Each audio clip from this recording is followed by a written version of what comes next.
Today we arrived in a country that is smaller than many major cities around the world. Yet it has the world's best economic freedom. It is often called a dream city, an Asian miracle, and the city of the future, with its century-old temples, bustling Hakka centers, innovative green spaces, and an incredible fusion of culture. This all makes Singapore beautiful, energetic, and forever changing. We're gonna start with one of our favorite places in Singapore. It might not look like much, but just wait.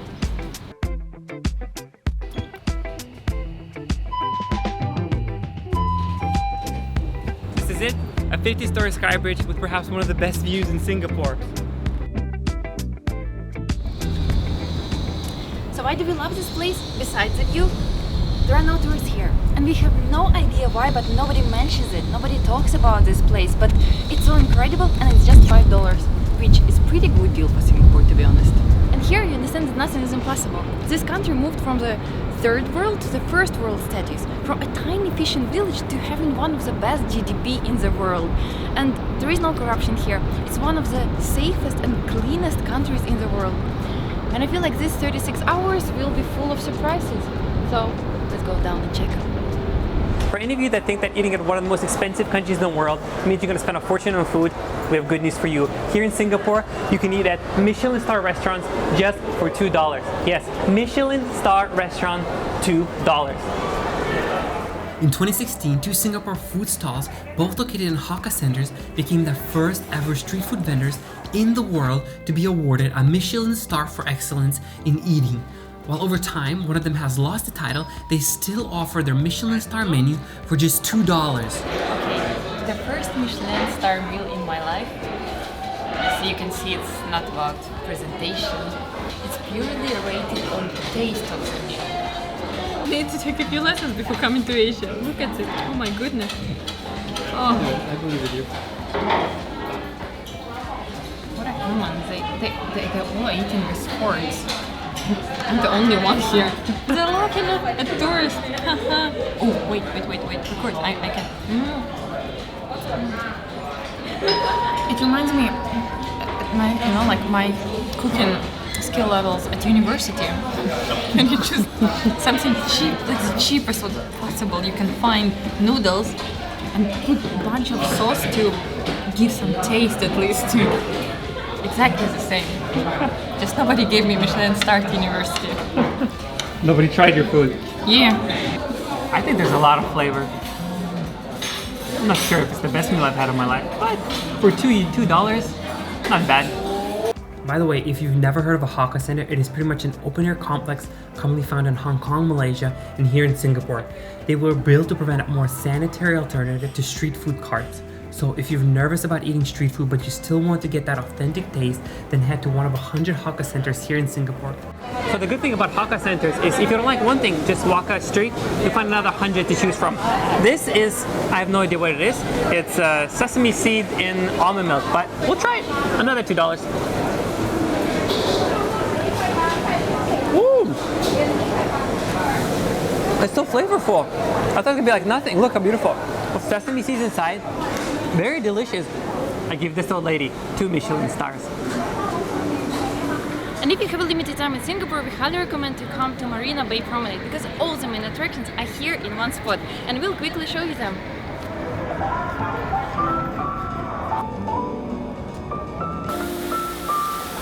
This is the symbol of the country, Singapore's iconic merlion. The bottom part is a fish representing a fishing town it used to be, and the top is a lion, a nod to Singapura, in Malaysian meaning Lion City. However, along with the Little Mermaid of Copenhagen and the Brussels mantis statue, this too turned out to be one of the world's greatest disappointments. And right next to it is the Esplanade Theater, which to locals is known as the Big Durian because of how the structure turned out to be. It looks like a durian being cut in half with 2 spikes right in the middle. But I think the weirder the attraction, the more tourists it will bring. However, right next to it is perhaps one of the most famous buildings and attractions, Marina Bay Sands, an integrated resort said to be one of the world's most expensive standalone casinos property at $8 billion. And this iconic shape was inspired actually by a luxury deck of cards, and now they're planning to build a 4th tower by 2026, which will make this even more impressive. Now let's go see one of the main attractions here in Marina Bay. It's called Spectra. It's known as the Water and Light Show and only happens here a few times during the evening.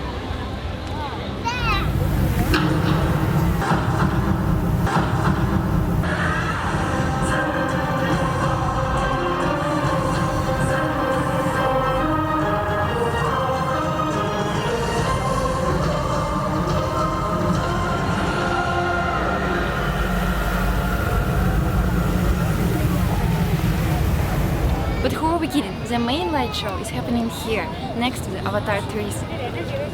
Gardens by the Bay is one of the largest architectural landscape projects in the world, with 18 man-made super trees that act as vertical gardens.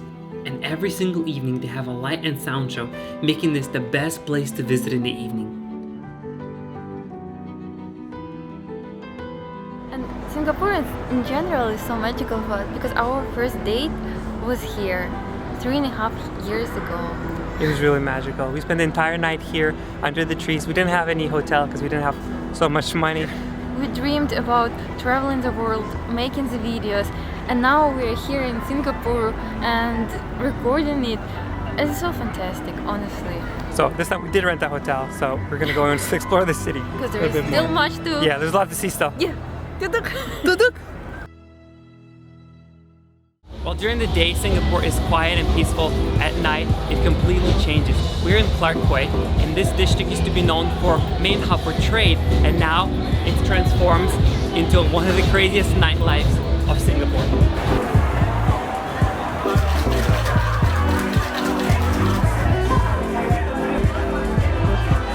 So we're gonna end our night here at a speakeasy, one of the best ones in Singapore. The door is a little hard to find. It's an old school magazine and you have to open it, push it open. Here we got some weird drinks, something spicy, something sour, something smoky, something weird. So I'll say goodnight before we drink. See you tomorrow. Good morning, guys. We still have a little bit of time before we have to head out of Singapore. So today we heard that there is a lot of different areas here combining different cultures. So we're gonna explore just that. We're gonna go to Little India, Chinatown. We're gonna start here from the Muslim center of Singapore. There isn't anywhere else on the island that you'll find such rich tapestry of Arab textiles and carpet shops decorated in its own unique styles, and this district is also home to one of the most stunning mosques in Singapore. With time, this place has completely changed into some kind of hipster paradise. There's a bunch of Instagram spots, cafes, and hipster cafes, even tattoo parlors. Even if you don't intend to buy anything, we still recommend you come to the Muslim district where the old and the new blend so perfectly together to create something so unique. And this is Little India. Although I've never been to real India, I imagine it just like this. A lot of people, a lot of shops, lots of crowds, and lots of incense smells. Very nice. It's so beautiful. Look at so many statues. It looks so weird next to the skyscraper, you know, like old times and new time. But it's so amazing. And some of the statues are my size, maybe even higher. In Hindu religion, there's a lot of different gods and goddesses. It'd be really cool to know a story about each one of them. There's a monkey there with a human body and also an elephant stepping on a crocodile. What is that all about? I think we gotta go to India to find out. And of course, the brightest attraction here is the House of Tatengnya. This house is one of the most colorful ones in the country. It has been standing here since the 1900s, and it is believed to be the last such house in existence. Although it's in Little India, it was actually built by a Chinese merchant. But they also have Chinatown, with this culture busting onto the streets. But who are we kidding? We came here to feed the beasts. This one is pork floss and salted egg yolk. Oh, I'll try for this the one. lady. We decided to try everything weird today. Yeah. Don't share. We have. I Just took take two, one. yeah. Yeah. Also, do you have the snowball mochi? Yeah, these are the snowball mochi. You open up and then you stretch the box so you open one like a plate. Okay, so this is how you eat it. You open it like a plate.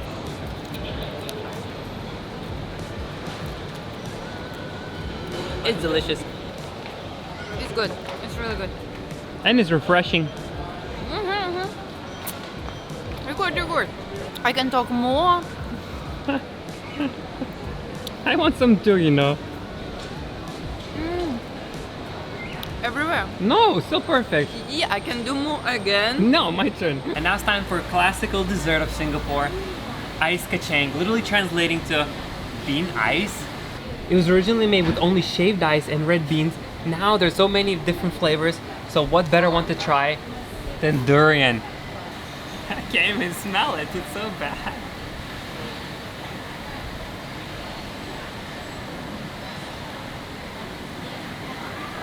Maybe the beans are better. Am I supposed to eat it together, like ice cream and beans, or separate? I guess. I would never ever say that it's a dessert. I would never ever say it's a meal. People should eat it. No, maybe separate. Oh, it smells so bad. Phew. Do you know that durian is not allowed to carry on a plane because it smells so bad? And in hotels. And in the hotels. Makes sense. And we eat that. Yum, yum, yum, yum, yum. I don't want it, to be honest. Eat it. It seems like you got used to it. I paid for it. I feel like we've been traveling the whole day. Middle East, China, India, and it's all in one city, in Singapore. And now we are back to the heart of the city where will be our last stop. We rarely include the museums in our videos. Museum of Tequila. Today we're going to the Dervish Museum. It is a museum of modern art. Specifically for this museum. Expensive museum. No, maybe not so rarely, but anyway. This museum I've been dreaming to visit for so long. It's an art science museum and it's mostly known for its shape, but inside it's supposed to be also very interesting. I got some good news and some bad news. Bad news, we got the tickets, but they told us we have to wait a little bit. The good news is that we have time to tell you about our sponsors, Skillshare, who are giving away an entire month access to their entire platform for all of you that want to learn something new. Skillshare is an online learning community that can teach you so many new things, whether you want to learn how to draw, how to become a writer, a photographer, a musician, or even starting your own business. Personally, we're using this platform to learn about how we can improve our videos, and we just finished a course by Keith Yamashita about storytelling and how to craft compelling stories. He walked us through the components of a great story and the key methods of crafting and refining these stories. We've actually been using his teachings to create the draft for our upcoming videos, but the great thing about Skillshare is that you don't have to have any prior knowledge or any experiences to take any of their classes. You can literally pick up a subject and you just go with it. So for any of you that are interested in starting something new or bringing your skills to the next level, we think it is a great platform to be a part of.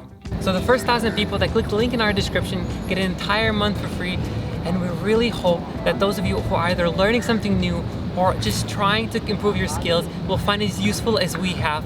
But now I think they're calling our names. Let's go.